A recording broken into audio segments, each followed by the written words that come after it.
Hello everyone, welcome back to my channel. So আমি গোটেই family এতিয়া আছো গুৱাহাটীত.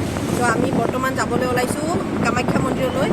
কামাখ্যা মাৰ দৰ্শন ল'বলৈ বহু দিনৰ পৰা আশা আছিলে মা কামাখ্যা দৰ্শন ল'বলৈ, কিন্তু কিবা নহয় কিবা এটাত মানে এনেকৈ কিবা হৈ যায়, কেনচেল হৈ যায়. চ' এইবাৰ ফাইনেলি যাম.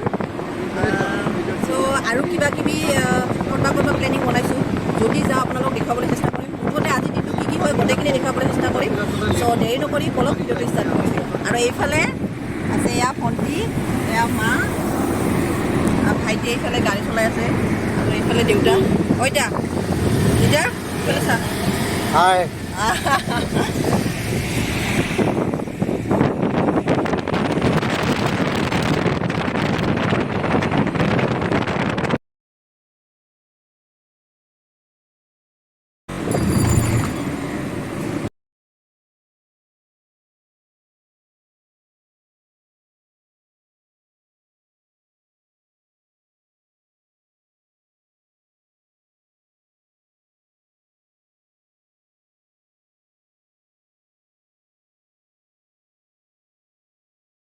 চ' এয়া কামাখ্যা মাৰ দুৱাৰ পাব হ'লেই. মই যে কিমান দিনৰ পৰা মাৰ আশীষ ল'বলৈ সপোন দেখিছিলোঁ নহয়, আজি সঁচাই সফল হ'ব.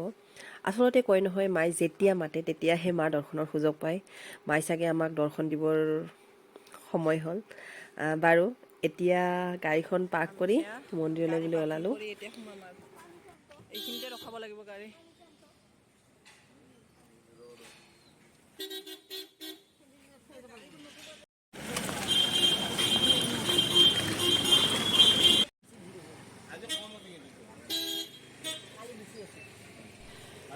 আমি পিছত গেটৰ সন্মুখত আহি পোৱাৰ লগে লগে এয়া ইমান দীঘল মানে কেৱল পূজা পাতৰ সামগ্ৰীৰ মানে দোকান. তো তাৰে খুৰা এজনে মাতিলে ইয়াৰ পৰা আপোনালোকে পূজাৰ সামগ্ৰী লৈ যাব পাৰিব বুলি. চ' আমিও তাৰ পৰা লৈ ল'লোঁ যিমান লাগতিয়াল বস্তু আছিলে. তাৰপিছত আমি এতিয়া এইবিলাক লৈ কুপনৰ কাৰণে যাম আৰু.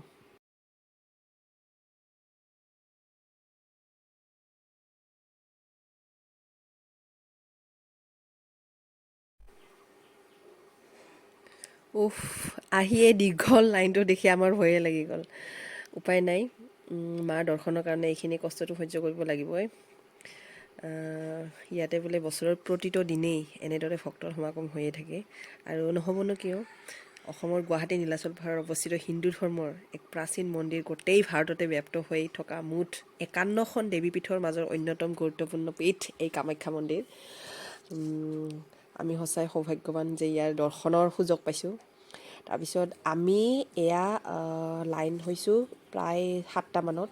চ' 7টামানৰ পৰা আপোনালোকে চাই থাকক 3:30লৈকে আমি কেনেকৈ থাকিম.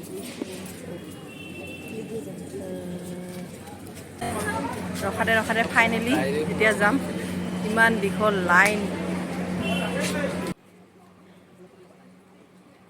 আৰু ইয়াৰ পৰা এই লাইনটোৰ পৰা আৰু বোলে ভিতৰত যাব লাগিব. তাৰপিছত এয়া আমি ওলালোঁ.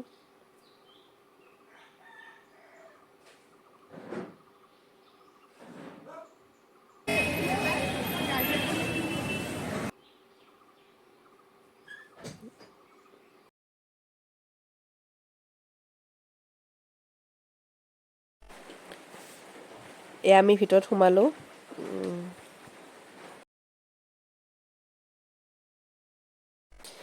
এয়া দেখিছে সোমাই ইমান দীঘল লাইন, আৰু ইয়াতে এনেকুৱা ব্যৱস্থা কৰিছে যাতে লাইনবিলাক ইফাল সিফাল নহয়, এজন এজনকৈ যাব পৰা হেন কৰি থৈছে.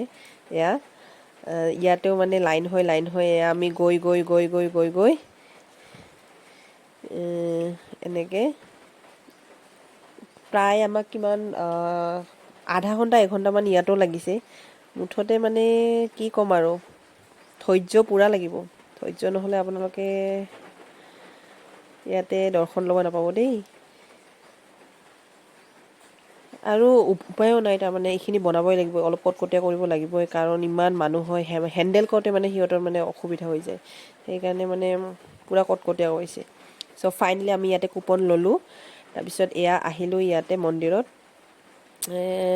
ইয়াত অহাৰ আগতেও আমি কিন্তু আৰু এটা হলত মানে কিবা কৰিছোঁ, লাইন ধৰিছোঁ, সেইখিনি দেখুওৱা নহ'ল, কিমানো দেখাই থাকিম. এয়া আমি এতিয়ালৈকে লাইনতে আছোঁ, কিন্তু ইমান দীঘল লাইন. এনেকৈ গৈ গৈ গৈ গৈ গৈ গৈ গৈ গৈ মানে সেই মন্দিৰত আমি যাম। এইখিনিতো মানে ওলোৱা সোমোৱাৰ মানে ব্যৱস্থাই নাই। ইয়াতে সোমালে মানে লাইনে লাইনে যাই থাকিব লাগিব আৰু। সেয়া দেখিছে কিমান মানুহ।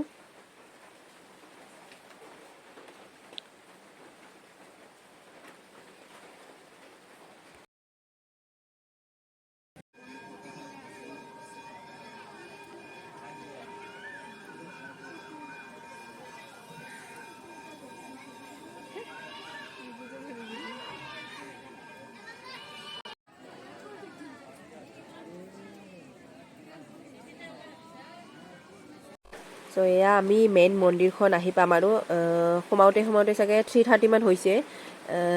চ' যিহেতু ভিতৰত মোবাইল এলাও নকৰে, মই মানে মোবাইলটো ছুইচ অফ কৰি দিম। তাৰপিছত ওলাই আহি আপোনালোকৰ লগত আহি আছোঁ।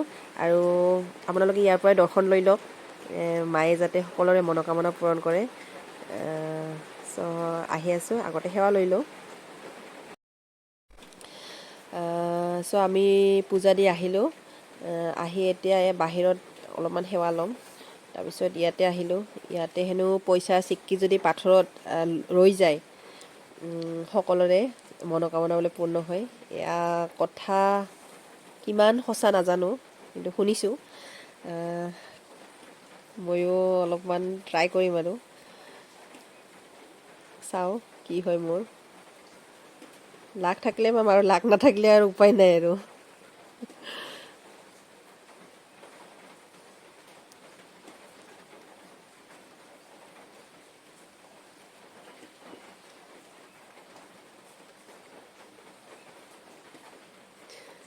বাৰু মোৰ লাক বেয়া চাগে, মোৰ কিন্তু নৰলে। উপায় নাই। এয়া আমি আকৌ সেৱা লৈ চাকি গজা জ্বলাই মাৰ নামত এয়া পূজা পাতল দি এইপিনে আকৌ আহিলোঁ।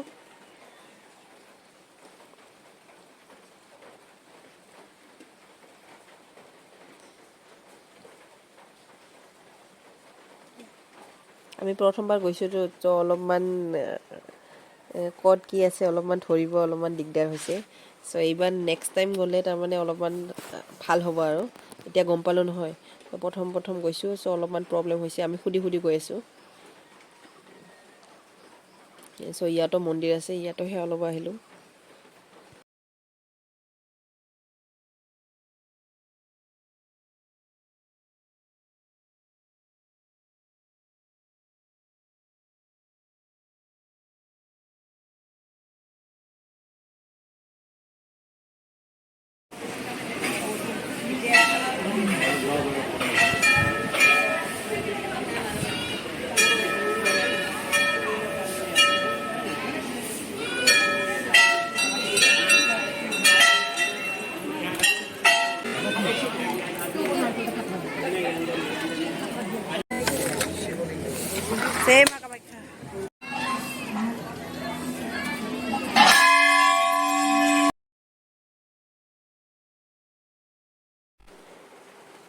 আমাৰ পূজা পাতল দি লোৱা হৈ গ'ল।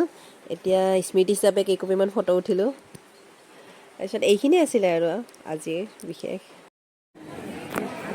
আমাৰ পূজা দিয়া হৈ গ'ল।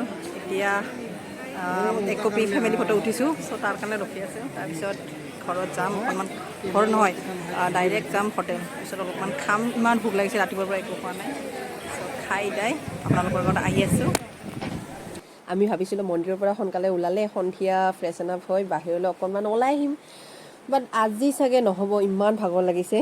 চ' আজিৰ এই ব্লগটো এইখিনিতে সামৰণি মাৰিলোঁ। আৰু কেনেকুৱা পালে জনাব। আৰু যদি মোৰ এই ভিডিঅ'বোৰ চাই অকণমান হ'লেও ভাল লাগে, তেন্তে প্লিজ লাইক কমেণ্ট ছাবস্ক্ৰাইব কৰিব নাপাহৰিব। চ' আজিলৈ ইমানেই। আকৌ অন্য এটা ভিডিঅ' লৈ অহাৰ আশাৰে আজিলৈ বাই বাই।